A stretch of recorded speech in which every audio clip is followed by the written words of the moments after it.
Donc, bonsoir à tous et à toutes de la PE et autres. Ce soir, nous avons l'honneur et le grand plaisir de recevoir Jean-Louis Bischoff qui va nous parler de la parole et qui peut-être va nous parler de son métier, de ses métiers différents, de ses casquettes différentes. C'est à toi. Bonsoir Jean-Louis, on est très heureux de te recevoir. Merci. Alors, d'abord, merci pour l'invitation.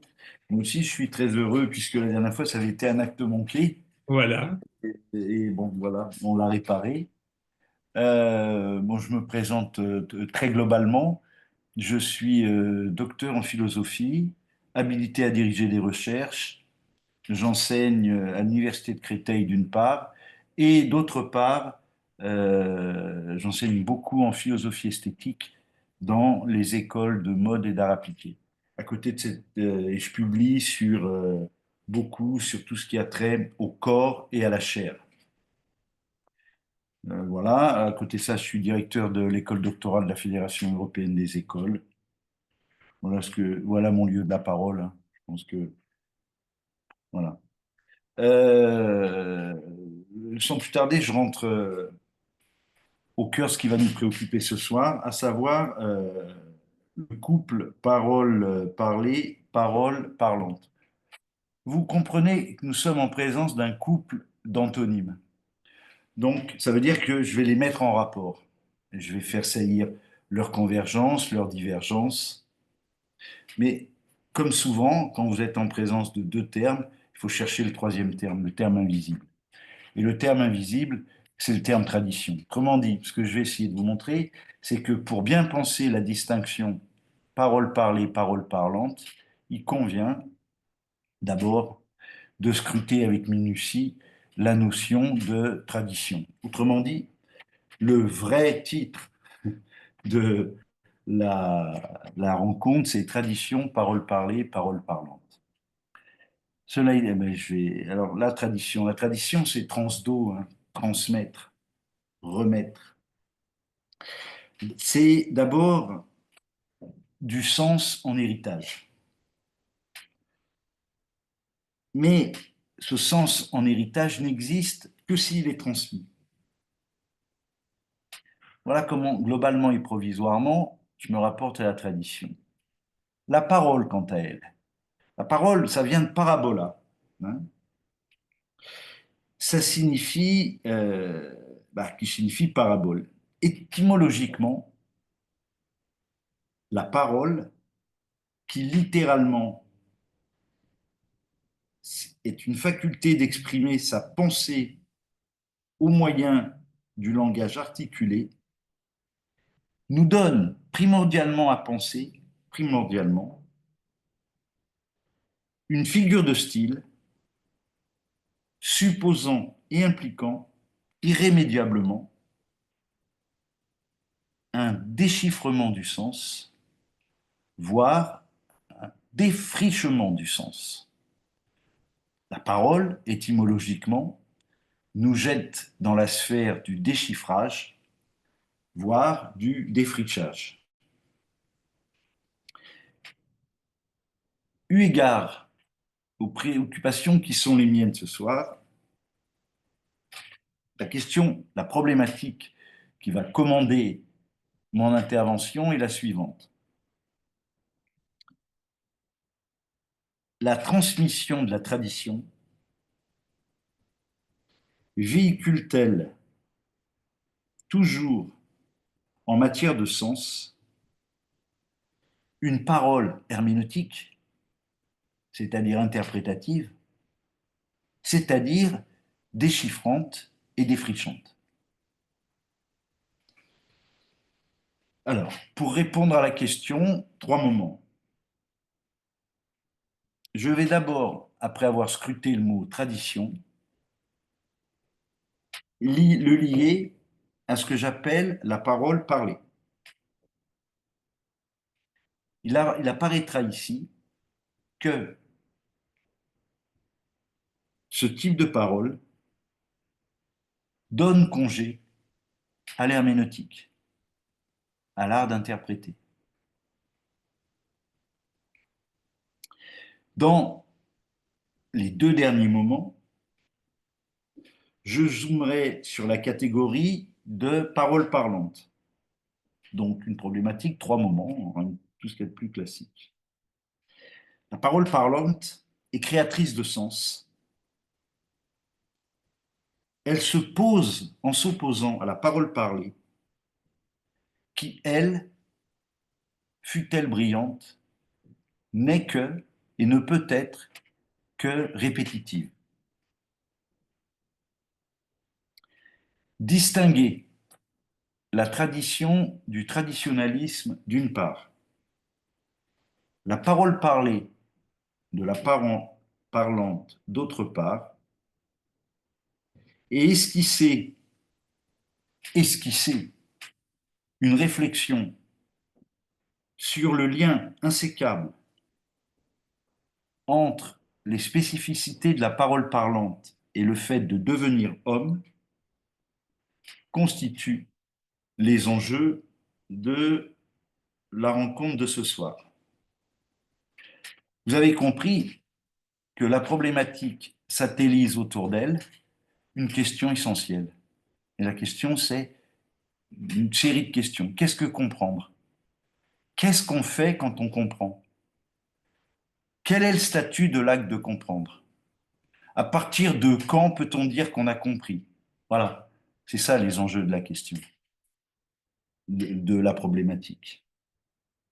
Alors, pour arriver à comprendre ce que comprendre veut dire,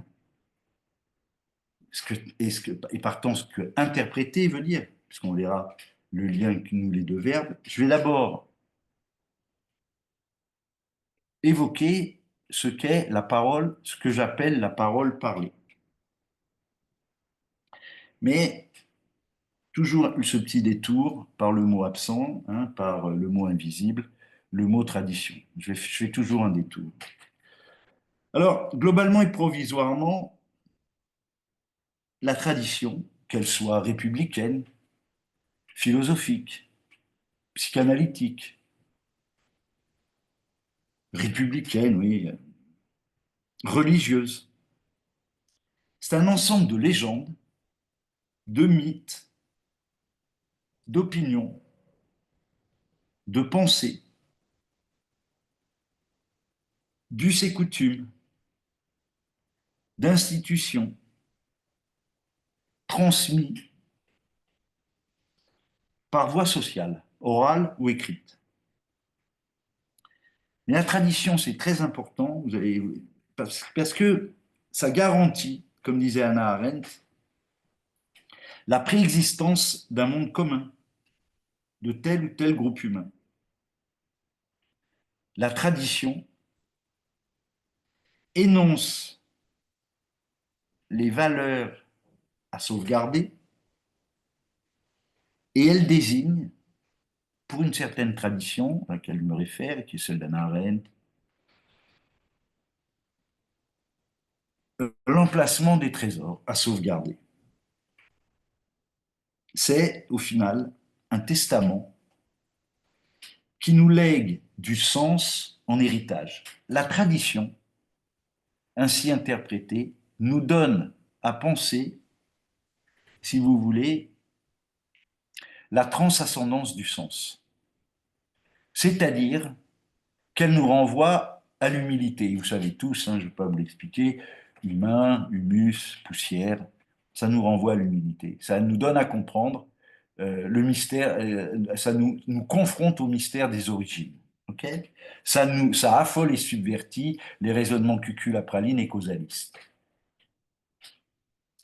Alors, tradition et transmission nouent en conséquence des liens insécables. C'est fort de cette précision que je vais distinguer la nature de la transmission, que je vais distinguer, si vous voulez, la parole parlée de la parole parlante. En matière de transmetteur de la tradition, vous avez deux types d'individus. Le premier joue le rôle de mémoire du sens. il reçoit et transmet le sens acquis. Cette manière de transmettre a des valeurs et des limites. Elle permet, alors la valeur, elle permet à celui qui l'entend de conscientiser son appartenance à un déjà là. Elle offre à réfléchir sur ce qu'en hébreu on appelle le mekabel, hein, celui qui reçoit,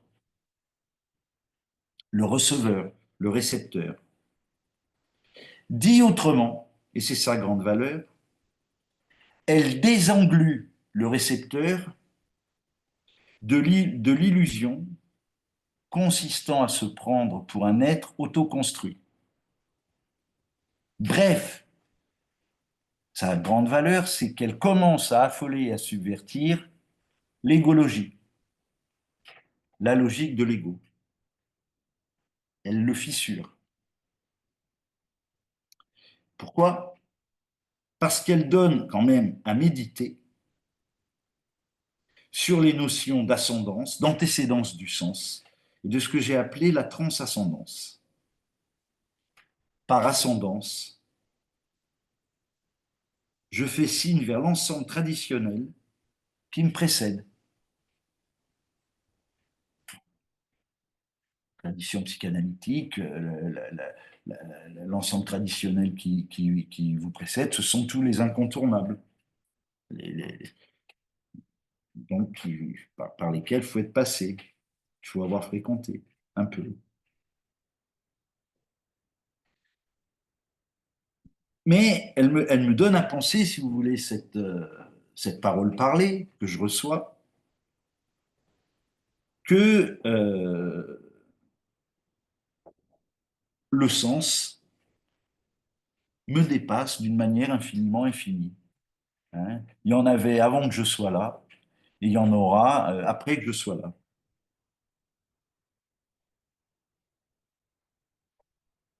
Ça, c'est pour la valeur de cette transmission. Et il y a quand même de la valeur. Hein. Elle nous donne à penser l'humilité, l'antécédence du temps, du sens, le déjà là du monde, hein, ce qu'on appelle en phénoménologie herméneutique l'horizon d'apparaître. Hein, voilà. Voilà pour la valeur de cette transmission, mais qui n'exclut pas des limites colossales, considérables. Pourquoi? Parce que dans ce cadre-là, je suis un porteur purement passif. Cet homme, je suis au sens si je suis celui qui transmet la mémoire du sens. Hein. Je transmets sans enrichir, sans ajouter le moindre trait.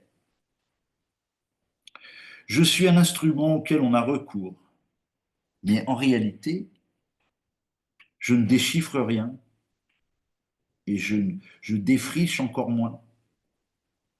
Je décongèle des savoirs déjà là, des interprétations déjà faites. Je ne sais pas si vous vous contentez de répéter euh, les grandes découvertes de, je sais pas moi, de Bix-Wanger, de Freud, de Jung, bon, bah, c'est bien, vous êtes des, c'est bien, vous transmettez la mémoire du sens, vous transmettez une forme de déjà là. Mais si vous vous contentez de les transmettre sans rien ajouter, bah, vous êtes des transmetteurs passifs. Même ce que vous transmettez est lumineux. En fait, celui qui transmet d'une manière passive et qui est dans la parole parlée, ne convoque que des significations communes disponibles. En fait, je vous montrerai tout à l'heure à travers un exemple très concret qui ne s'étonne de rien. Et je vous montrerai, j'essaierai en tout cas de vous montrer que il ne faut pas, surtout pas s'étonner de ce qui est étonnant. Ça, c'est pas très fin. Il faut s'étonner il faut s'étonner de ce qui n'est pas étonnant du tout. Si vous étonnez de ce qui est étonnant, bon, bah oui, d'accord. Mais c'est logique. Et là où vous commencez, me semble-t-il, en tout cas à penser, c'est quand vous entrez dans l'intelligence des évidences. Quand vous affolez et subvertissez ce que le sens commun croit comme acquis. Et en la matière, vous verrez qu'il y a des tas de mots, mais des tas de mots qu'on considère comme acquis et qui pourtant sont mais alors extrêmement loin d'aller de soi. Et ben, celui qui véhicule la tradition comme un perroquet, en gros, il n'a pas conscience de ça. Il ne s'étonne pas de ce qui n'est pas étonnant. Hein. Il répète. Alors bruyamment, hein, mais il répète. En gros, pourquoi? Parce que la parole parlée, qui a de la valeur, mais là je vous parle de ses limites, hein, qui ne convoque que des significations communes disponibles, fait en réalité fi de la sensibilité, de l'imaginaire, des possibles interprétatifs propres du transmetteur. Tout autre, tout autre est la transmission traditionnelle frappée du sceau de la parole parlante. Elle, la parole parlante, est autant déchiffrante que défrichante. Mais fatalement, elle est surprenante. Pourquoi? Parce que la parole parlante est éclatement du déjà là. Elle vient balbutier que tout n'est pas figé, enclos dans la mort de l'instant, sans descendance. La parole parlante n'est pas répétition, comme la parole parlée. La parole parlante est invention. Et c'est parce qu'elle est invention qu'elle creuse l'oreille et arrondit les yeux. C'est une réinvention permanente de la parole parlée. Ça veut dire quoi? Ça veut dire que la parole parlante suppose impérativement,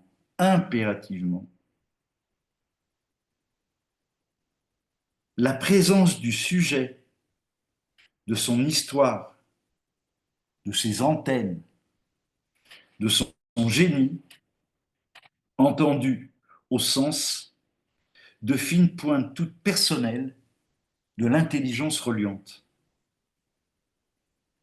Dans la parole parlante, le sujet s'engage. Il met en gage son vécu, ses facultés interprétatives. Il donne de lui-même. Bref, il devient mashpia, c'est-à-dire donneur de sens en hébreu. Alors qu'il était Mekabel, receveur, hein, le premier transmetteur. On découvre ici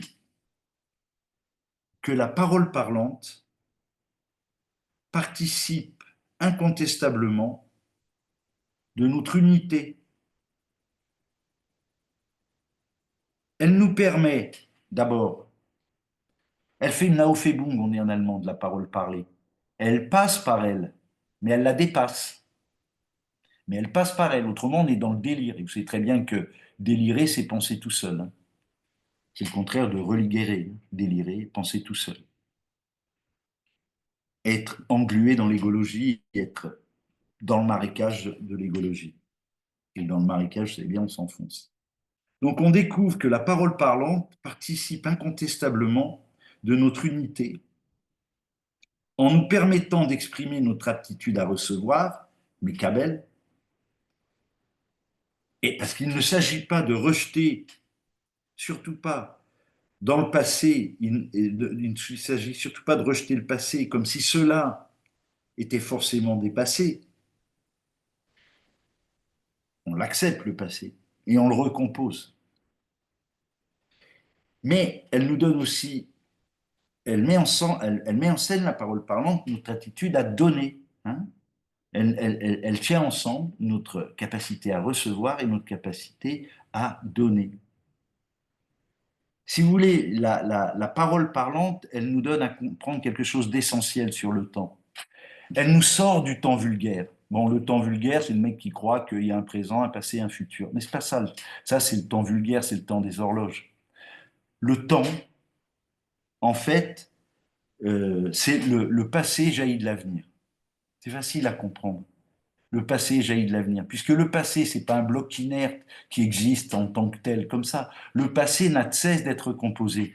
Qu'est-ce qui vous permet de le recomposer? C'est l'avenir.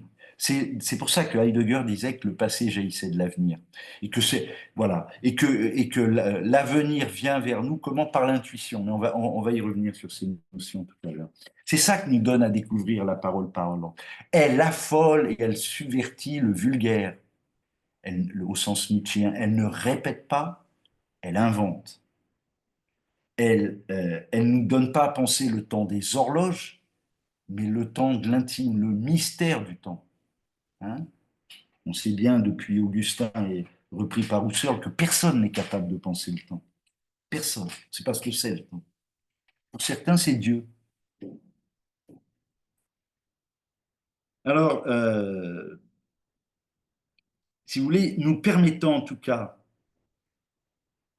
d'attribuer, de faire saillir des significations nouvelles, la parole parlante enraciné dans un questionnement autodérangeant, dynamisé par l'amour patient de l'étude, du cheminement, du dialogue, de la remise en question et de la transmission, invite en réalité à penser ce que l'hébreu nomme le hidouche. Le hidouche, c'est de la création de sens. Le hidouche, c'est ce qui fait jaillir le sens. Elle permet de comprendre que c'est grâce à des acquis traditionnels assimilés, compris, incorporés, qu'on va renouveler, qu'on va faire saillir de la nouveauté, qu'on va faire surgir de la nouveauté en matière de sens. Ça veut dire que, évidemment, il n'y a pas une opposition binaire et frontale entre la parole parlante et la parole parlée. J'y reviens, c'est un Aufhebung de type hegelien. On passe par la parole parlante pour mieux la dépasser. Mais on l'incorpore, hein, un peu comme la symbolique, si vous voulez, ce serait le pélican. Vous savez, le pélican, il prend la bouche, il la malaxe dans son bec pour la redonner. Eh bien, c'est ça la parole, c'est ça la parole parlante. Hein. Euh, il l'a incorporé, pris sur lui avant de la donner, euh, avant de la transmettre. Si vous voulez, le dernier point, là, consistant à comprendre ce qu'est la Aufhebung, passer par pour dépasser, est décisif. En fait, la parole parlante nous invite toujours et encore à veiller sur le pas encore signifié des signifiants ou des symboles, comme le feu du soleil, si vous voulez, réveille et renouvelle la vie sur Terre. Le feu de la parole parlante réveille et renouvelle le sens de la nature d'un texte, d'un symbole ou de l'histoire de quelqu'un.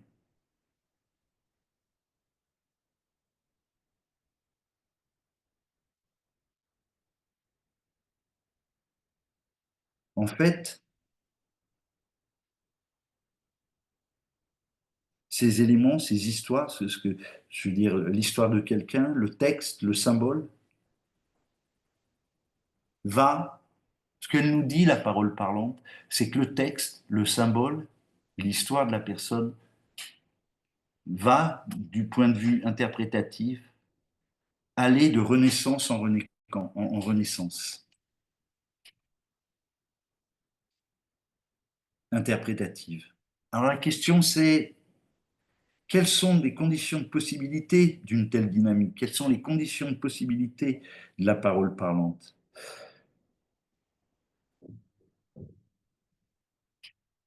Ben, je pense que ben, il faut aimer ça, quoi. Il faut aimer les gens qui sont en face. Il faut aimer les textes. Il faut aimer les mots. Il faut aimer les symboles. C'est la condition qui irriguera une interprétation légitime.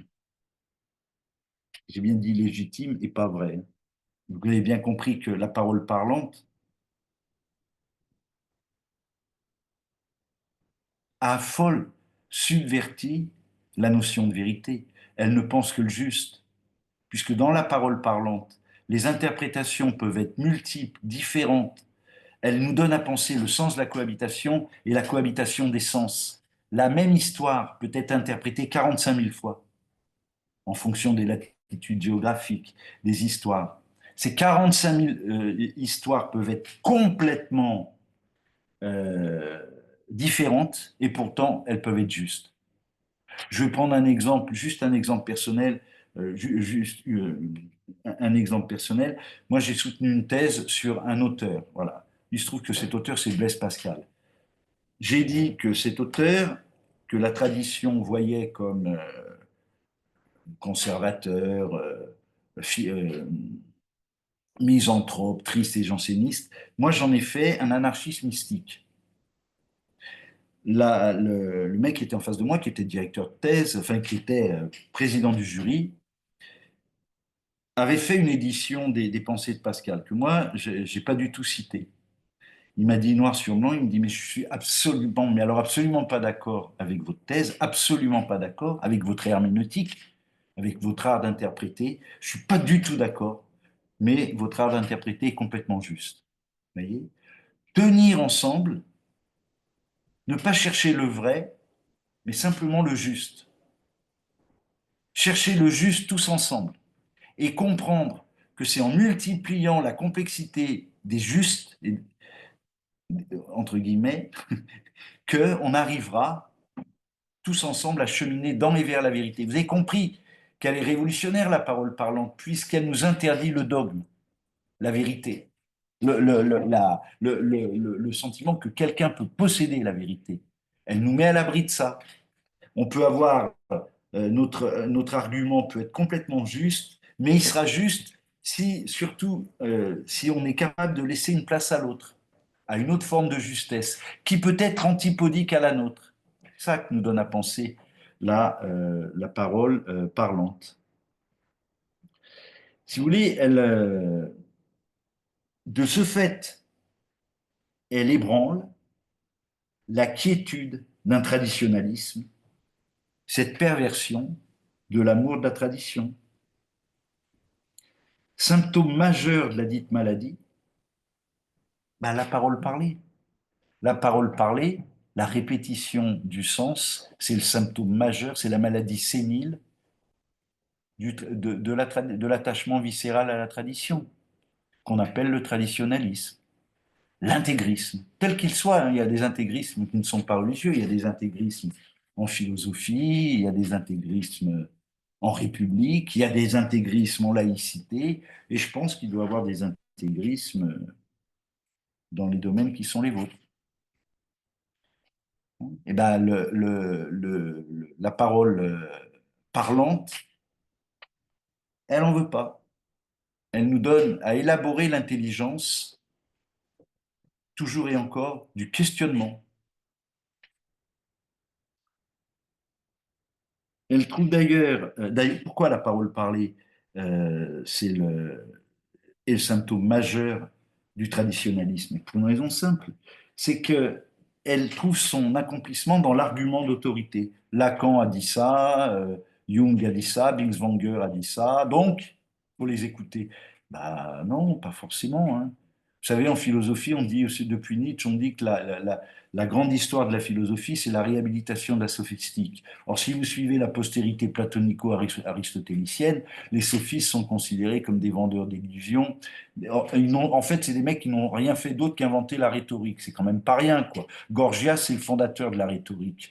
Mais bon, on a mis à peu près 19 siècles à s'en rendre compte. Pendant 19 siècles, on disait, oh, les méchants sophistes, bravo Platon, bravo Aristote. Ben voilà, on est en train de beaucoup de revenir là-dessus. Enfin, ça ne veut pas dire qu'on on disqualifie Platon, loin s'en faut. Ça veut dire que à côté de la vision du monde platonicienne, il y a la vision présocratique, dont les sophistes font partie. Vous voyez, on tient ensemble des visions du monde complètement différentes. Enfin, en l'occurrence, la tradition philosophique, qui n'est pas le traditionnalisme. Donc, en fait, la parole parlée, c'est aussi un moment de sédimentation de la vie d'une institution, ou un mode de manifestation de l'esprit de paresse, ou de la pression de conformité, ou disons-le clairement, hein, d'une incapacité à penser. Tout le monde n'est pas égal devant la pensée et devant l'art d'interpréter. L'égalité, c'est pas l'égalitarisme. L'égalité, c'est que chaque être humain est digne de respect, qu'il faut respecter sa dignité, bien entendu. Mais ça ne veut pas dire qu'on a tous les mêmes qualités. Ben voilà, il y a des gens on n'est pas tous, c'est comme, on n'a pas tous accès au même niveau de sens. Voilà, on n'a pas tous accès au même niveau de sens. Et l'idée, on va le voir tout à l'heure, c'est quand on rencontre des gens plus intelligents que nous, qui ont une relation plus forte au sens que nous, bah, c'est une grâce, c'est une grâce, c'est une chance. Faut pas, voilà. Et puis, et tant mieux si plus on en rencontre et plus on devrait être heureux. Voilà, ça nous ramène ça nous donne envie de nous élever un peu, quoi, de nous améliorer. Donc, mais voilà, la pression de conformité, l'esprit de paresse, bah, tout ça, ça nous empêche de nous étonner de ce qui n'est pas étonnant. La conviction, la certitude que tout est acquis, qu'il ne faut pas détuiler le toit des mots, qu'il ne faut pas ouvrir l'entraille des mots, parce que comme si tout allait de soi. Ben non, non, il y a beaucoup de choses qui ne vont pas de soi. Et surtout les mots les plus communs, surtout les plus communs. Tout à l'heure, je donnerai un exemple modeste ça fait, je suis sur un chantier depuis 30 ans, vous verrez un mot que tout le monde emploie et que voilà, la confusion l'inflation de cet emploi et de cet usage fait que on ne sait plus de quoi on parle. Et ça fait 30 ans que j'essaye de modestement, mais fermement, de le réarmer. En tout cas, pour le moment, je vous donnerai ça tout à l'heure. Euh, alors voilà, maintenant il faut approfondir la parole parlante parce que il faut se méfier de certains contresens. Le premier, c'est que la parole parlante n'est naturellement ni un état permanent, ni la propriété de quelques-uns, et qu'il appartient, il faut rappeler qu'il appartient à tous, à chacun, dans la possibilité de ses moyens, de faire saillir le sens d'un texte, d'un symbole ou d'une identité narrative, au sens ricurien du terme, hein. Alors, mais dans le respect d'une méthode légitimée par les représentants d'une tradition. Hein. On est toujours supervisé par quelqu'un. Le mec qui veut vivre sans être supervisé, il est fou, il est dans le délire. Et on est tous évalués en permanence et il faut la chercher, l'évaluation. Il faut la chercher.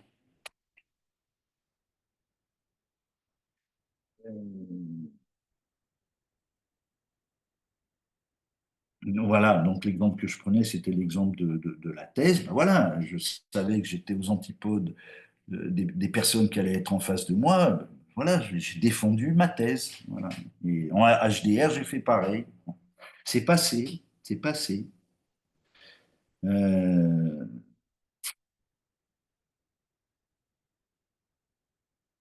En fait, ce qu'il faut comprendre, et c'est là-dessus que je voudrais insister, la parole parlante, qui n'est l'apanage de personne, Et c'est pas des états permanents. C'est pas un état permanent. On n'est pas tout le temps 24 heures sur 24.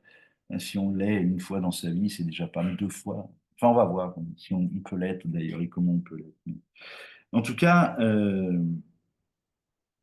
elle nous propulse dans une autre logique que celle du vrai et du faux. Elle nous propulse, elle se contente du juste et du correct, car elle est souchée, la parole parlante, dans l'idée selon laquelle la vérité indiscutable, indubitable, est, EST, absolument inaccessible à l'esprit humain, délivrant le sens de son enfermement dans l'illusion d'une vérité absolue, ferme et définitive. L'homme de la parole parlante ne prétend pas comprendre mieux que les autres, mais il indique simplement son désir de comprendre autrement.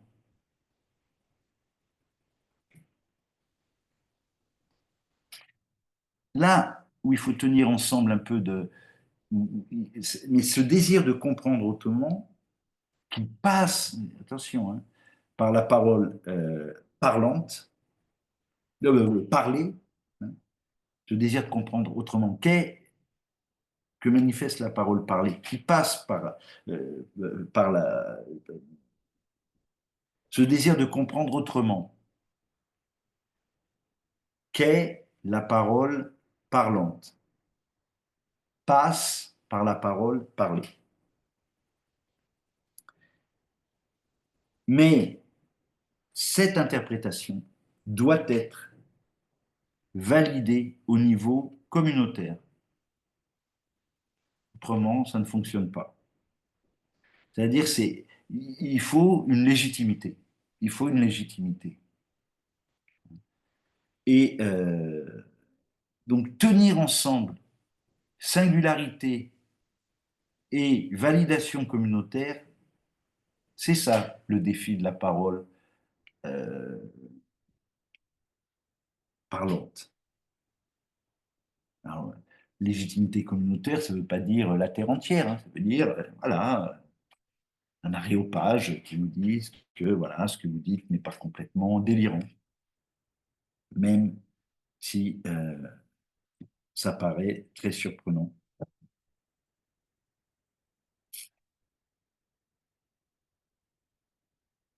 En tout cas, ce qu'il faut retenir, c'est que la parole parlante est en mesure de tenir ensemble des interprétations antagonistes, complémentaires, contradictoires. Elle se trouve en conséquence en mesure de vivre ce qu'on appelle l'harmonie des contraires.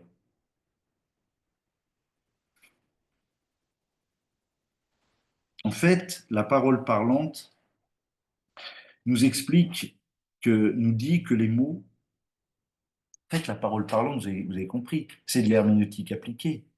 C'est l'art d'interpréter. Et c'est quoi interpréter? C'est expliquer plus comprendre.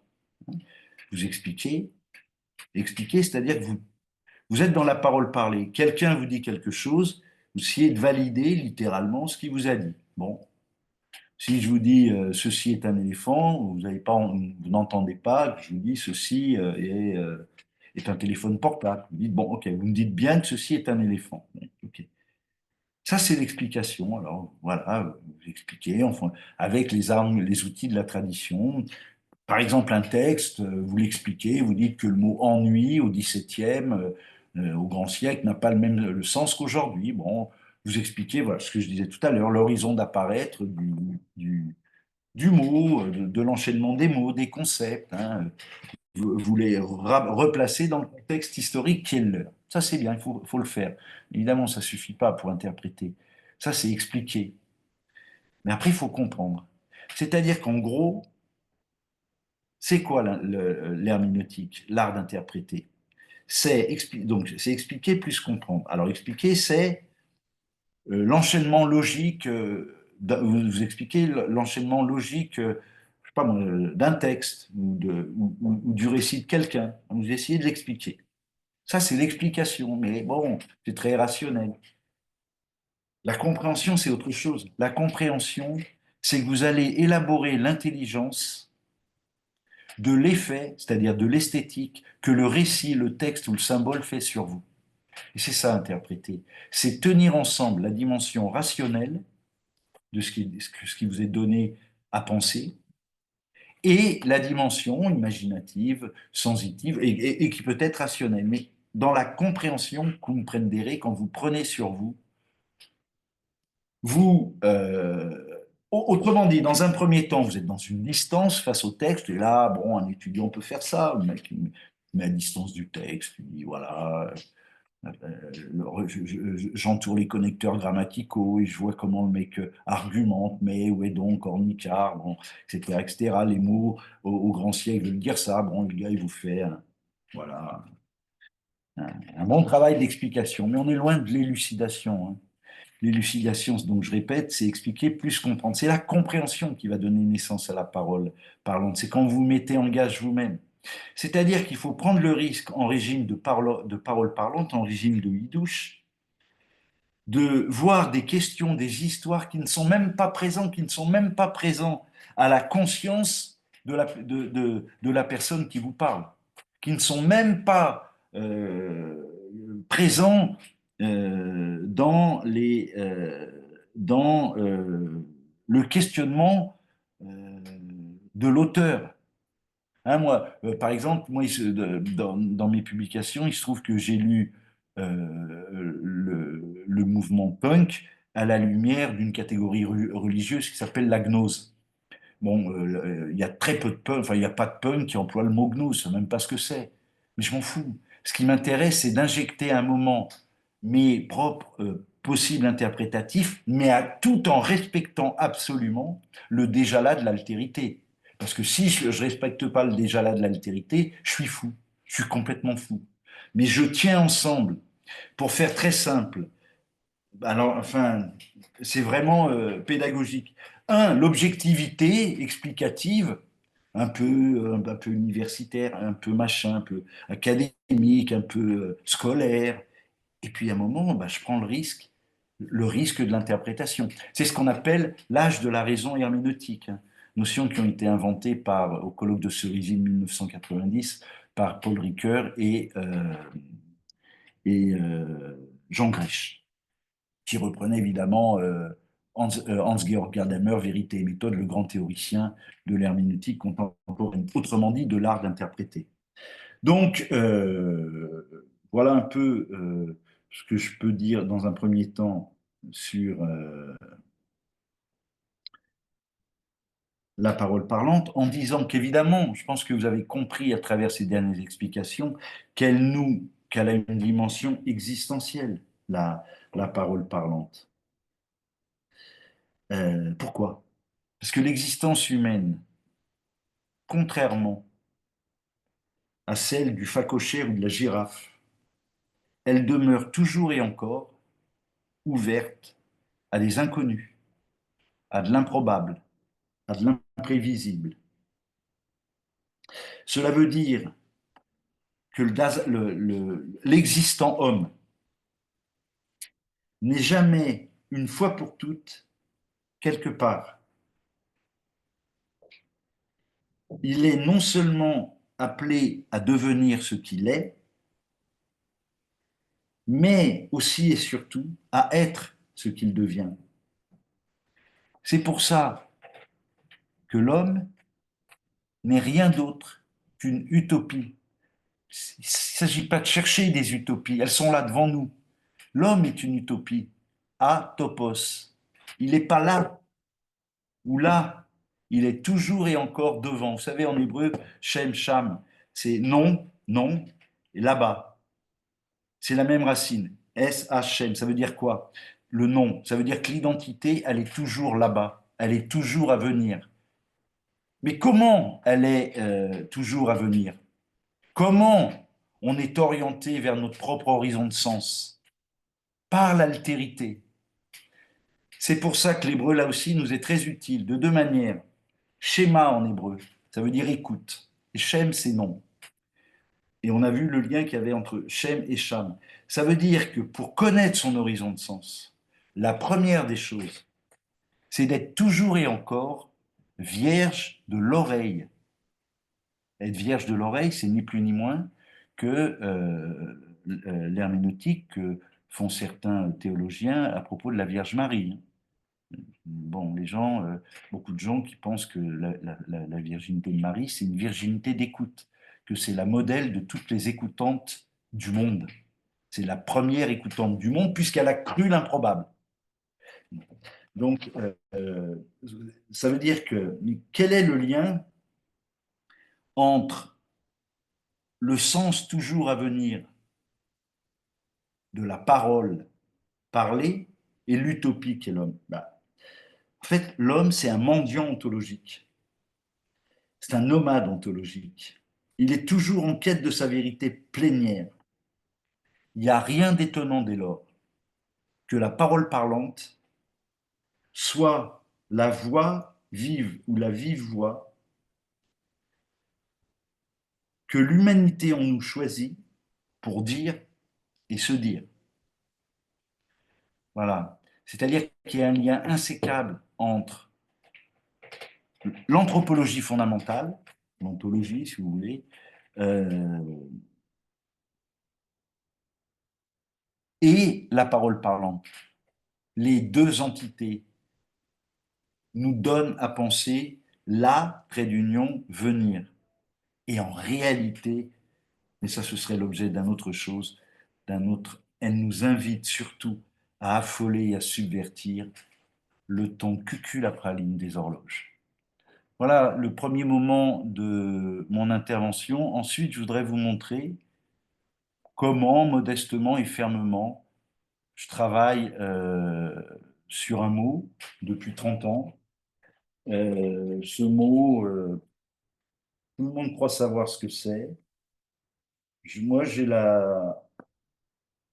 l'audace de penser que c'est vraiment un mot qui ne va pas de soi. C'est vraiment un mot qui ne va pas de soi. En tout cas, moi, c'est un mot qui m'a,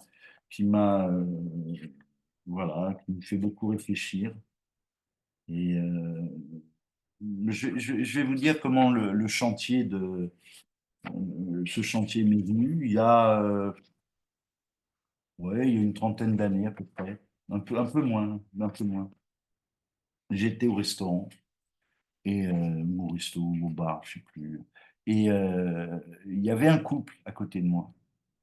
Et le mec dit à sa copine, t'es en train de bouffer un baba au rhum, je m'en rappelle. Il lui dit, quel bonheur, quelle émotion. Et moi, j'avais à ce moment-là en tête l'image, vous savez, la photo qui a fait le tour du monde, du soldat américain qui découvre les charniers. Hein. Le mec, il est en train de fumer, il doit avoir 18 ou 19 ans, il est en train de fumer sur les cendres des camps de concentration. Et je me disais, si un mec de 25 ans, en bouffant un baba au rhum, vit une émotion, qu'est-ce qu'a pu ressentir, qu'est-ce qu'a pu ressentir cette personne qui fume une cigarette et dont la photo a fait le tour du monde? Eh bien, depuis, j'ai décidé, et j'essaye de travailler dessus en publiant, en écrivant, voilà.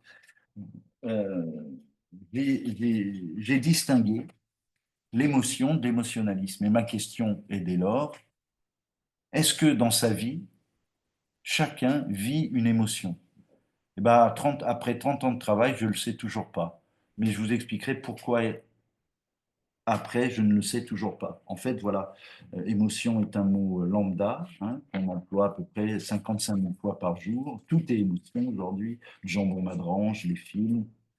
Et pourtant, est-ce que vraiment on a vécu une émotion? Est-ce que le 11 septembre, est-ce que le Bataclan était des émotions? Ma réponse est non. Ce n'est pas des émotions, c'est autre chose. Alors, ça ne veut pas dire que ça n'a pas d'intérêt, je dis que c'est autre chose. Voilà, donc vous verrez que c'est simplement un exemple de ce que j'essaie voilà, Voilà, ma manière à moi d'affoler et de subvertir déjà là, le déjà là du sens, hein, ce que j'appelle le savoir congelé, hein, qui est intéressant dans le sens où, voilà, hein, vous le transmettez à des enfants de terminale, bon, ils ont besoin de ça pour avoir les bases, pas le reste, c'est un peu moins intéressant. Voilà, alors, de deux choses, une où je vous fais le chantier sur l'émotion. Bah, écoutez, je suis parti, on peut continuer. Et puis après, peut-être vous posez vos questions. Je passe, Stan, comme, Oui, je vois qu'il est 20h30. Tu peux encore discuter, je sais pas, 5-10 minutes et après on laissera la place aux questions-réponses. ok. Alors voilà, en fait,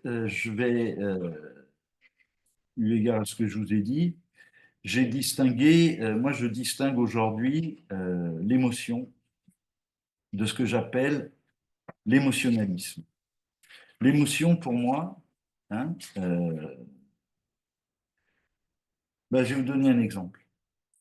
C'est Edith Stein. Vous connaissez Edith Stein, philosophe, grande philosophe de, de l'époque d'Husserl. C'était la meilleure élève d'Husserl. Elle était ashkénaze. Et puis, vous savez ce qui se passe dans dans ces années-là. Le Parti national-socialiste arrive au pouvoir et euh, voilà, il y aura les déportations et tout ce qu'on sait, et puis la solution finale. Alors, ok. Edith Stein, elle, se convertit au catholicisme. Et puis, et puis elle, sa famille est raflée. Elle, convertie, aurait très bien pu, aurait très bien pu ne pas se livrer. Elle s'est livrée.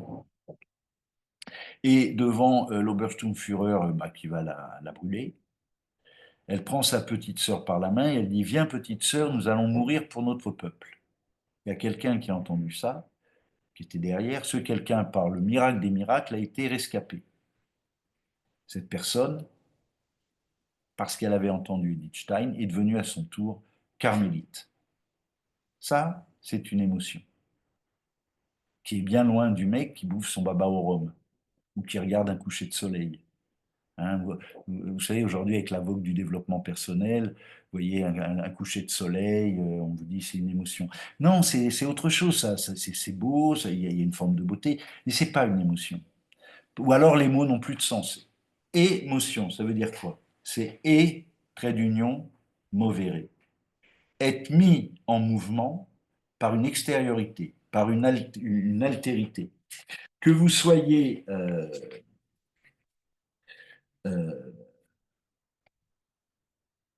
que ce soit l'émotion ou l'émotionnalisme, on va le voir, vous êtes toujours mis en mouvement par une altérité. Vous marchez dans la rue, un chien aboie, vous allez sursauter. Bon, voilà. Il y a des gens qui appellent ça une émotion, la peur. Moi, j'appelle ça l'émotionnalisme. Pourquoi? Parce que j'ai résisté. Non, je pense que la personne qui est devenue carmélite après avoir vu Edith Stein, non, on ne peut pas employer le même mot pour désigner ça et pour désigner un gars qui mange un baba au rhum. Non, ça ne fonctionne pas. Ou quelqu'un qui gagne un concours de télécrochet à la télévision française. Ou parce qu'un film sort. Voilà, je vais vous expliquer ce que n'est pas une émotion. Vous voyez un film, ça vous fait pleurer. Ça peut arriver. Ou rire aux éclats. Ça vous a tellement parlé que le lendemain, à la machine à café, vous en parlez à vos camarades. Bon, mais posez-vous la question. Qu'est-ce que ça change dans votre vie? Strictement rien. Strictement rien. Or, l'émotion est movere, être mis en mouvement. Ça signifie une transformation radicale, lente, peu spectaculaire, mais profonde de votre sensibilité, de votre rationalité, de vos désirs, de votre praxis. de votre conduite, de votre mode d'être au monde. Or, vous pouvez avoir ri aux éclats, avoir pleuré toutes les larmes de votre corps, vous le racontez le lendemain, mais dans votre vie, ça ne change strictement rien. Or, l'émotion, ce que vous avez vécu là, ce qu'on vit tous au quotidien, et qui n'est pas négligeable, hein, moi j'appelle ça émotionnalisme. L'émotion, c'est une survenance qui injecte dans votre quotidien un élément radical de rupture. L'émotion, est mauvais, c'est une reconfiguration absolue, absolue de votre champ des possibles. Et champ, vous l'écrivez comme vous voulez. CHNT, CHNP, comme vous voulez. C'est l'aurore d'un nouveau mode d'être au monde. Et un aurore absolument pas causaliste. Absolument pas causaliste, évidemment. C'est pas parce que vous aimez les céleris rémoulades que vous tombez amoureux de quelqu'un. Ou parce que vous faites les mêmes études. Hein. C'est pas causaliste l'émotion, on va voir pourquoi. Euh, en fait, je vais vous proposer la critériologie que j'ai mise sur pied de l'émotion. Donc, vous voyez globalement la distinction émotion-émotionnalisme. Donc, le premier élément qui, qui spécifie une émotion, c'est l'admiration. Ad, trait d'union, mirari. Dans l'émotion, vous êtes jeté dans l'émerveillement. Toute émotion contient un gratien d'admiration. Un objet, un livre, un tableau, un paysage, ça peut susciter de l'admiration. Ça peut vous donner à penser. Et donc, en sens, et seulement en sens, ça peut. Enfin, en ce sens, l'admiration est un gratien, une dynamique émotionnelle, une dynamique de l'émotion. C'est pas la seule. En fait, dans l'admiration, vous êtes mis en contact avec quelque chose qui vous dépasse d'une manière infiniment infinie, mais qui en même temps vous parle intimement.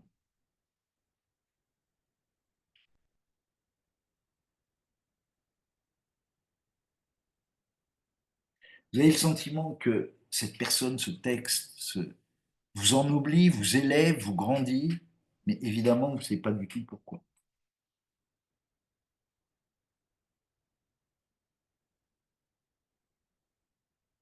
Pour avoir une idée de ce que peut être l'admiration, dans le champ philosophique, c'est Kant qui dit, bon, il y a deux choses en fait qui m'émeuvent, hein, qui me touchent, c'est la loi morale en moi et le ciel étoilé au-dessus de moi. Bon, voilà, ça c'est l'admiration, hein, c'est un exemple d'admiration. Le deuxième critère de l'émotion, le deuxième critère de l'émotion, c'est l'expérience. Et attention, il y a plusieurs. C'est pas le fait de faire une expérience,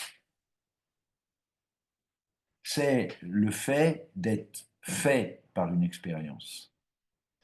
Si vous voulez, c'est pas le fait d'avoir de l'expérience, c'est le fait d'être façonné par une expérience. Et ça, le mot, il est important. Dans expérience, vous avez péril, pericoloso en italien, péril en français. Vous avez le radical périril. Hein. Et donc, ça veut dire que quand vous êtes fait par une expérience, vous êtes ouvert, vous êtes ouvert à votre avenir par une altérité. Altérité, hein, ça vient d'alter, autre, mais ça veut dire qui vous transforme. L'altérité, c'est ce qui, étymologiquement, c'est l'autre, c'est ce qui transforme. Hein. Un état de santé altéré, c'est un état de santé qui a changé. Donc, l'altérité, c'est une rencontre avec une altérité qui vous dit des choses essentielles sur votre singularité. On sait tous que depuis Ricoeur, hein, ça c'est la base, pour aller le plus court chemin vers soi, c'est l'autre, hein, c'est l'altérité. Bah, dans l'émotion, il y a cette dynamique. On passe par l'autre pour aller vers soi. Alors, c'est ça l'expérience. Et donc, vous avez périri et péril. Ça veut dire qu'il y a quelque chose de dangereux dans le fait d'être fait par une expérience. Vous savez, un homme d'expérience, c'est un homme c'est the right man at the right place. C'est le gars qui a les compétences nécessaires pour être à cette place. Mais là, on est dans le confort, on est dans le déjà là. C'est ça que prennent les entreprises. Vous voulez, prennent je dis aux étudiants, c'est ce que je dis souvent aux étudiants, ne dites pas lors d'un entretien d'embauche que vous êtes là pour être fait par une expérience. Dites que vous avez l'expérience. Mais en revanche, existentiellement, c'est le être fait par une expérience, c'est-à-dire par une rencontre avec l'altérité, qui vous ouvre un avenir, hein, qui reconfigure le champ de vos possibles, entendu comme je l'ai dit. Alors, qu'est-ce que ça veut dire? Et comment ça se passe? Eh bien d'abord, vous avez une intuition. Mais attention, intuito en latin, voir. L'intuition, c'est pas le feeling. Des feelings, j'en ai à peu près 50 000 par jour. Feeling, bon, il est sympa, elle est sympa, je crois que c'est un gars bien, je crois que celui-là, je le sens pas. Vous voyez, bon, ça, c'est des feelings. L'intuition, je le prends au sens bergsonien, donc intuito, voir. Vous ouvrez, vous voyez avec les yeux du cœur, vous ouvrez, vous voyez, vous comprendrez tout à l'heure mieux, vous voyez ce que les autres ne voient pas. Hein. Alors, mais c'est plus que ça l'intuition. C'est le voir, mais c'est aussi le courage, la volonté de persévérer en élaborant l'intelligence de ce que vous avez vu et en comprenant que plus vous approchez de ce que vous avez vu, plus vous comprenez ce qu'est un point d'horizon. Hein. Un point d'horizon, plus vous en rapprochez, plus il s'éloigne. Ben, l'intuition, c'est ça. Quand vous avez une vraie intuition, par exemple, voilà, si un auteur, par exemple, change votre vie, ben vous avez passé votre vie à travailler sur cet auteur. Mais vous n'aurez jamais le sentiment de le maintenir. Hein, regardez, le maintenir. Vous ne pourrez que, comme dit Lévinas, le caresser. Hein, la différence, quand les doigts sont tendus vers l'avenir, vous ne prenez personne en main. Vous ne maintenez personne dans les griffes du concept, du begriff en allemand. Vous ne griffez personne. Vous ne maintenez personne. Okay, à propos de, voilà, de maintenir personne, en fait, vous comprenez que l'émotion est mauvais, cette reconfiguration radicale du champ des possibles, cette transformation profonde, durable et peu spectaculaire, mais c'est le travail d'une vie, hein, vous avez compris, vous permet de passer, si vous voulez, de l'enfermement égologique à la transcendance, c'est-à-dire une véritable sortie de vous-même, qui vous est offerte par l'altérité. L'altère, ce qui vous transforme. Et l'altérité, si vous voulez, c'est le meilleur moyen d'aller vers vous-même. Autrement dit, l'altérité vous offre votre propre horizon de sens. Elle vous dit mieux que vous ne vous êtes jamais dit. Vous savez, en hébreu, il y a une expression qui est très belle et qu'on a tous fait. Ça s'appelle faire mikra. Faire mikra, ça veut dire vous lisez un texte et vous dites, ah, là, le gars ou la nana, elle dit en 2 mots ce que je cherche à dire depuis 25 ans. En fait, la personne vous dit mieux que vous ne vous êtes jamais dit. Et ben, dans la dynamique émotionnelle, l'altérité, elle vous dit mieux que vous ne vous êtes jamais dit dans votre vie. Jamais. Mais vraiment jamais. Et vous passez votre vie à élaborer l'intelligence de votre intuition. C'est la, de ce point de vue, je prends la définition à Bergson. Je l'ai braconné chez lui. C'est-à-dire que vous avez la force, le courage, et vous allez voir pourquoi le mot courage est important, d'élaborer l'intelligence de ce que vous avez vu en sachant que ce que vous avez vu, vous l'avez vu de manière plénière, et que plus vous allez élucider la chose par la raison, vous allez vous en rapprocher, mais jamais vous n'atteindrez. Symboliquement, Moïse n'a jamais vu la terre promise. Hein. Donc, mais vous y allez. Vous allez vers votre terre promise intérieure. Vous quittez ce que l'hébreu appelle le mahalla. Le mahalla, c'est la danse du malade qui danse autour de son nombril. Hein. Quand il est malade, il ne peut pas sortir, il est bloqué dans sa chambre, il est englué dans l'égologie. Et vous savez ce que c'est, hein, englué dans l'égologie. Si l'autre ne vous tend pas le bâton, vous êtes dans un marécage. Et si l'autre ne vous tend pas le bâton, vous ne sortez pas du marécage. Eh bien, dans l'un des graciens de l'émotion, c'est l'expérience offerte par une altérité, et ce, par le truchement d'une intuition. Ça veut dire quoi? Ça veut dire que, du point de vue de l'anthropologie fondamentale, l'émotion est un événement et pas un fait. Ça veut dire quoi? Ça veut dire que l'événement vous touche, vous et vous seul, dans votre histoire propre. Par exemple, quelqu'un est retourné par un texte, il décide de changer de vie à cause de ce texte. Si, imaginez que ce quelqu'un soit moi. Moi, je vous montre le texte qui a changé ma vie. Vous allez dire, oui, bon, bah, c'est pas mal. Mais ça va, vous allez dire, au mieux, c'est intéressant. Vous allez me dire, c'est bien écrit. Voilà. Et ça va rien vous faire. L'événement va vous chercher dans ce qui est plus intime que votre intimité, pour parler comme Saint Augustin, intérieur Néo. Ça va vous chercher dans ce qui est plus intime que votre intimité. Okay, et ça vous offre, et vous dites, c'est ça. Sauf que vous consacrez votre vie à, c'est ça. C'est pas le ça freudien, évidemment. C'est, voilà. Donc, l'événement vous touche personnellement. Pourquoi? Parce qu'il touche le cœur. Le cœur, c'est la matrice de toutes les facultés. C'est le ce sans quoi rien n'existe. Mais c'est la pensée de la pensée. C'est l'indécidable. On appelle ça le cœur. Bon, dans la tradition occidentale, en tout cas. Et ce qui est intéressant, c'est que c'est parce que l'émotion vous touche en plein cœur que vous avez le courage d'élaborer son intelligence. Et pourquoi? Parce que dans le courage, il y a corps, cœur. Et vous avez le courage d'effectuer dans la chair du monde vos propres valeurs. Hein.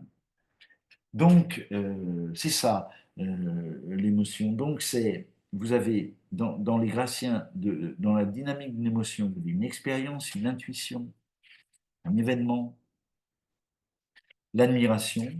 Vous avez la vocation et vous avez un affect majeur qu'on appelle la joie, c'est-à-dire vous avez le sentiment que la vie en vous a gagné. Ça veut dire quoi symboliquement? Vous savez, en hébreu, homme se dit Adam. Si vous cassez le mot, vous avez Aleph, puis Dam. Aleph, bon, entre autres, ça veut dire lumière. Dam, c'est sang. Par extension, c'est colère, ténèbres. Vous devenez pleinement humain quand l'Aleph apprivoise le Dam. Pour ce faire, vous devez faire le qui souffle, l'effort, c'est-à-dire quitter l'esprit de paresse. Hein. Donc, autrement dit, si vous voulez rentrer dans la parole parlante de temps à autre, une fois 10 minutes tous les 4 ans, bah, il faut il faut quitter l'esprit de paresse et faire en sorte que l'Aleph apprivoise le Dam. Hein. Eh bien ça, c'est l'altérité qui vous l'offre via le truchement d'une émotion. Pourquoi? Parce que symboliquement, c'est l'altérité qui souffle sur le A d'Aleph. Et là, l'Aleph, qui est le manteau, hein, symboliquement dans la Torah, c'est le manteau qui, euh, dans lequel Dieu est drapé, si vous voulez. Bon. Eh bien, l'Aleph va draper le Dam et va le sublimer. Voilà, en gros, on peut faire. Et donc,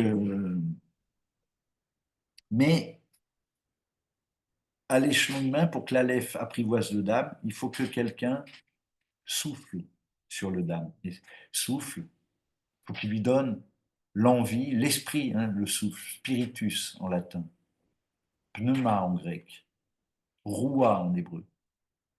Il faut avoir du souffle. Pour entrer dans la parole parlante, il faut avoir du souffle. Mais ce souffle ne dépend pas de vous. Il n'est pas une autoproduction de la conscience. C'est un étant donné. C'est un cadeau qui vous est offert par l'autre. Toujours. Jean-Louis, je me permets de te couper la parole, désolé, mais je vois que l'horloge tourne et ça serait bien qu'il y ait quelques questions-réponses, Ah, des réflexions, si ça t'ennuie pas trop, parce que ah non, normalement, vers 21 h, les personnes partent ou commencent eh à... ben, pas de problème. Pas de problème. J'ai terminé, je voudrais juste terminer en disant qu'avec ce que je vous ai expliqué, vous comprenez pourquoi je ne crois pas du tout aux émotions collectives.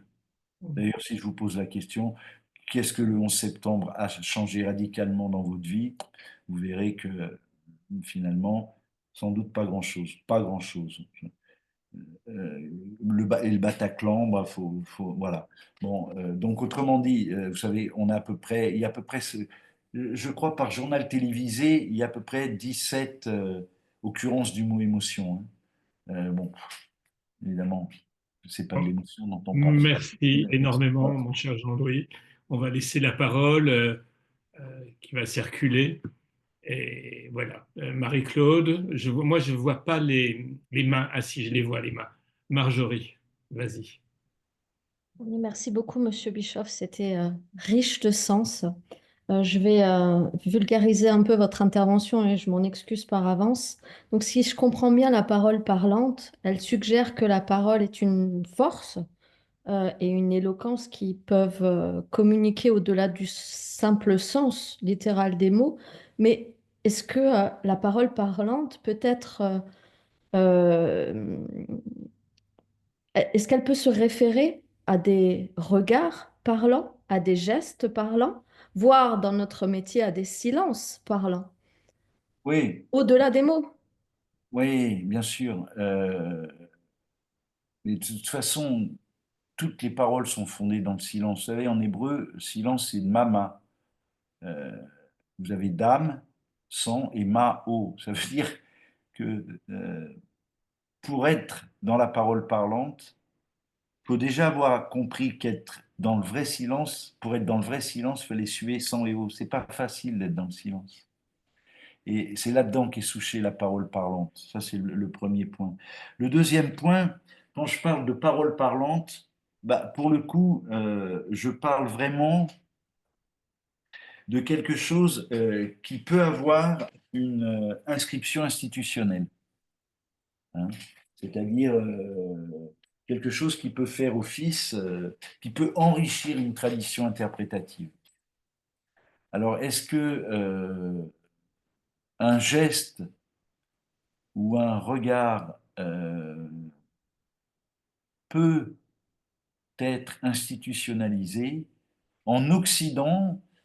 euh, Si, alors vous avez toute une gestuelle qui est, qui nous donnerait à penser, si vous voulez, qu'on pourrait répondre par l'affirmative. Mais la gestuelle n'exclut pas, qu'on le veuille ou non, le logos, quoi. Au commencement est le verbe, qu'on le veuille ou non, qu'on le veuille ou non. Pour dire qu'un geste est est une parole parlante, il faut les mots. Voilà. Alors, ça ne veut pas dire que le silence n'est pas n'a pas de puissance, hein. C'est pas du tout le sens de mon propos. Au contraire. Merci Marjorie. Merci. Euh, Moi, j'avais une réflexion, Jean-Louis, sur l'émotion. Oui. Est-ce qu'une émotion qu'on a eue très fort à un moment de sa vie, on peut se la garder, évidemment, elle est là dans sa tête, elle est là fortement présente, et on se met à la repenser, cette émotion du passé revient dans le présent. Un exemple, moi j'ai eu la chance d'aller avec des moines au Mont Sainte-Catherine en Égypte, un endroit qui est interdit, et d'être dans ce monastère du IIe siècle, et une nuit de pleine lune de monter à pied avec des sandales jusqu'en haut du mont Moïse. Cette émotion est très forte et de temps, j'y pense au moins une fois par semaine. Donc cette émotion qui a, je crois, une vingtaine d'années, je la prends quelque part en moi et je la remets aujourd'hui et l'émotion revient. Je ne sais pas si je ne suis pas très clair là, mais tu vois ce que je Si, veux dire. Une bien sûr. émotion qui est là dans un petit coin, dans sa petite boîte et hop, j'ouvre le tiroir et elle ressort. Mais le problème, c'est que moi, ce que j'ai expliqué, c'est que l'émotion, elle se déplie et elle se déploie Voilà, exactement. tout au long de l'existence. Tout à fait, comme une sorte C'est-à-dire d'éventail. que c'est un passé qui n'a de cesse d'être présent et d'être futur. C'est pour ça qu'elle nous donne à affoler, à subvertir le temps des horloges et qu'elle nous donne à penser bon, ce que les savants appellent le temps originaire. Et, Mhm. et donc l'émotion, bien sûr qu'elle est là dans le présent, mais elle va de métamorphose en métamorphose existentielle. C'est-à-dire que le critère premier d'une émotion, c'est la rupture avec un avant. Hein.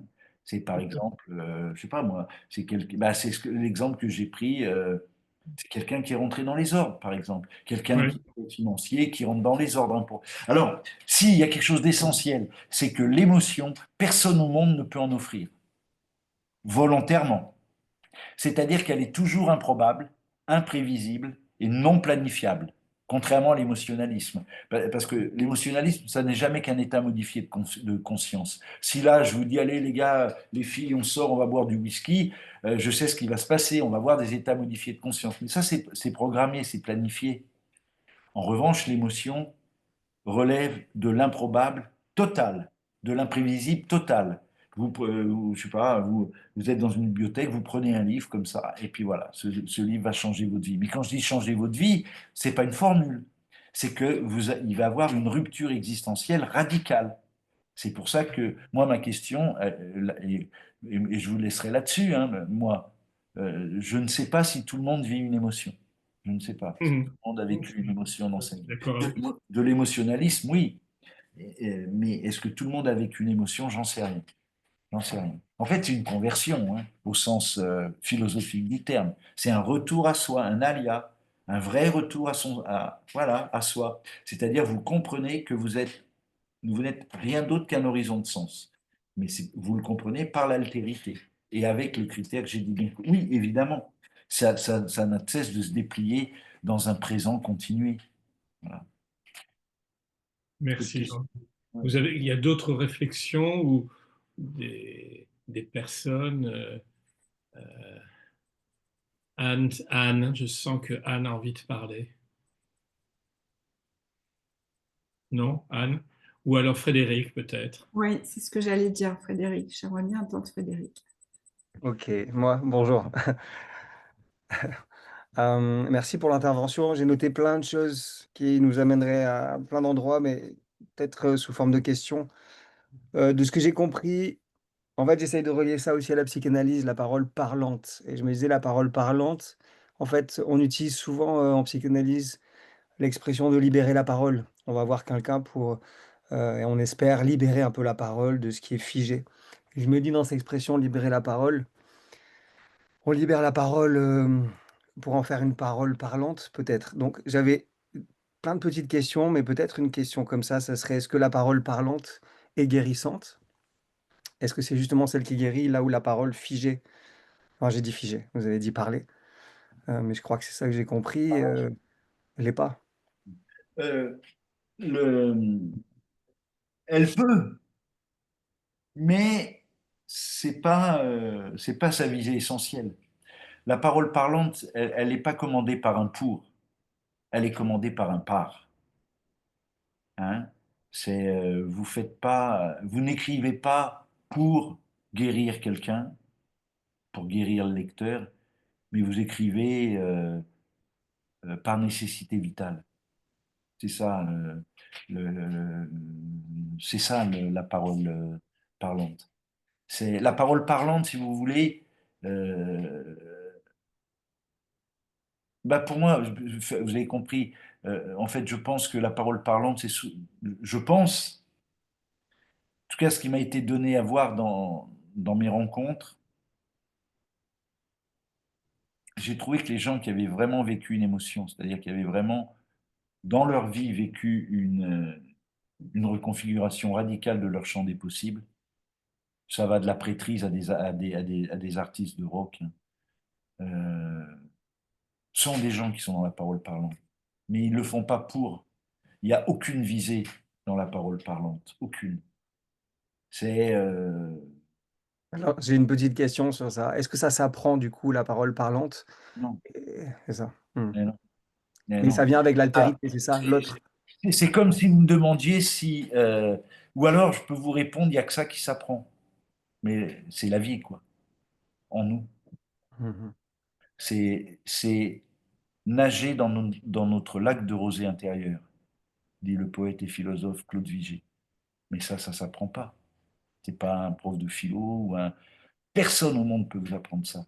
Par contre, il y a plein de personnes qui peuvent vous mettre sur la voie, la vôtre. Et puis un jour, peut-être que voilà, un jour, voilà. Mais on ne sait pas, c'est pas factuel. On peut pas dire la grossesse est une émotion, la naissance est une émotion. Ça peut l'être, la mort, le décès. Alors on voit à peu près ce qui va être émotion. Ce qui va être émotionnel et qui va vous jeter dans la sphère de la parole parlante, c'est quoi? C'est la rencontre. Mais la rencontre en deux mots, hein. Pas la rencontre à privatif, c'est-à-dire ce qui se passe sur les réseaux sociaux ou a fortiori sur comment on appelle ça, les plateformes de rencontre, hein. C'est le contraire d'une rencontre, puisque là, on va chercher notre propre désir. Bon, bah, vous n'êtes pas dans l'émotion, vous ne pouvez pas être dans la parole parlante. Donc oui, en fait, dans la parole parlante, on est commandé par le par, pas par le pour. Mais il peut avoir un pour, mais ce ne sera pas pour guérir que, bon voilà, les gens Mhm. écrivent ou parlent. Ça peut le faire. Et c'est une vraie question, ça. En fait, vous n'avez de cesse de chercher pourquoi un moment vous avez été touché par ceci ou cela. Donc, vous n'avez de cesse de recomposer le passé. Et vous comprenez vraiment existentiellement que le passé jaillit du futur. Voilà. Et c'est ça qui est essentiel à comprendre. Que le passé n'existe pas, il est toujours à recomposer. Voilà. Très bien, merci. Est-ce qu'on peut dire une dernière chose, que du coup, cette parole parlante, c'est une parole qui recherche sans arrêt? Ah oui, Ouais. ça oui, Mm. ça oui, ça oui, ça oui. Elle n'est que ça, Mm. exactement. Ouais. Ok, merci.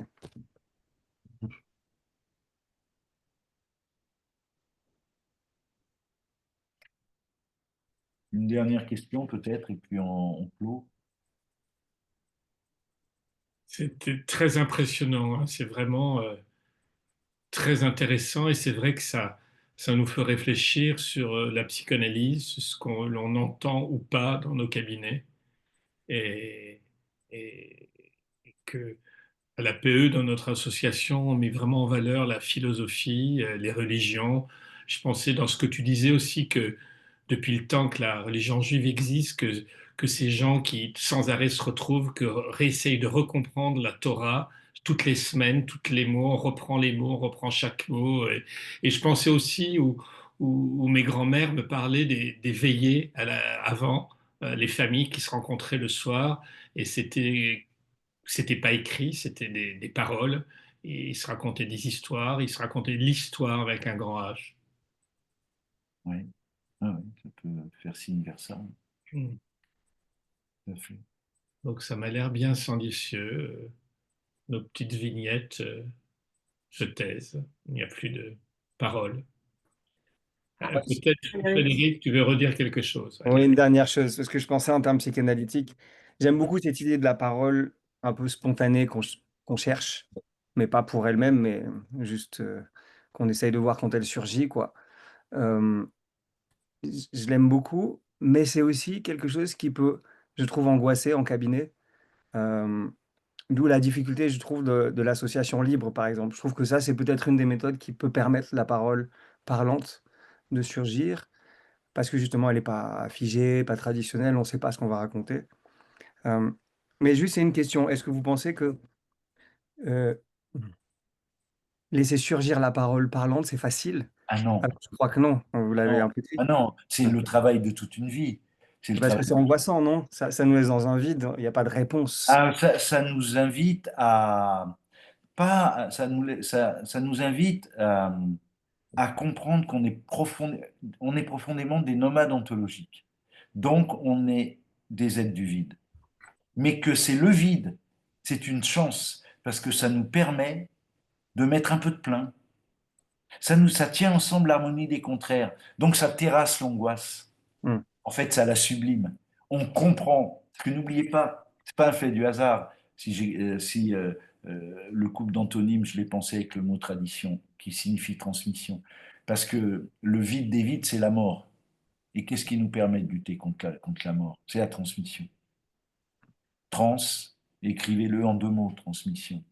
Mhm. Et là, voilà, ça permet, me semble-t-il, de cheminer avec, de comprendre qu'on est fondamentalement des êtres du vide et que c'est pas les bagnoles, le ceci ou cela qui pourra le remplir. Il sera toujours là, le vide, toujours. Plus on fait un livre, on a envie d'en faire un deuxième, puis un troisième, et puis jusqu'au tombeau. On cherche.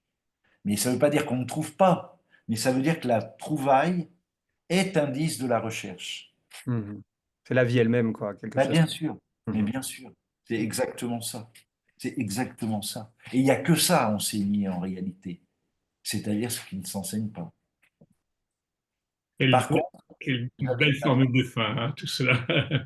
non, j'avais juste en formule de fin, j'avais un professeur qui était un maître qui me disait toujours, en réalité, pour la sentir la vie, il faut se laisser guider par le son. Schéma, écoute. Voilà. J'ai dit, Merci beaucoup, mon cher Jean-Louis. Vraiment, merci beaucoup et j'espère que ça a plu aux j'espère. membres de l'APE, j'en suis sûr. Et on se dit à très bientôt. À très bientôt. Au revoir à tout le monde. Au revoir. À Merci bientôt, beaucoup. merci beaucoup. Merci, bonne Bonne soirée. soirée. Merci beaucoup. À Merci très vite. infiniment. Au revoir. Merci beaucoup, au revoir.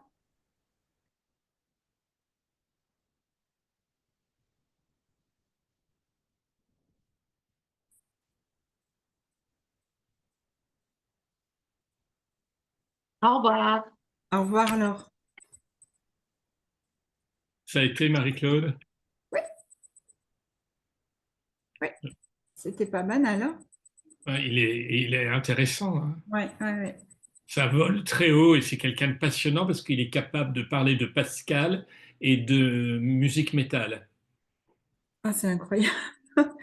Ah oui, il a une culture. Il a fait, regardez sur Internet, il a fait un nombre de livres, il a travaillé sur l'amour et je pensais que je pensais que pour le festival, au lieu de se casser la tête, l'amour tout court, ça suffit, hein. Il a fait tout un travail sur l'amour et donc je pense qu'il faudra l'inviter pour notre festival d'octobre.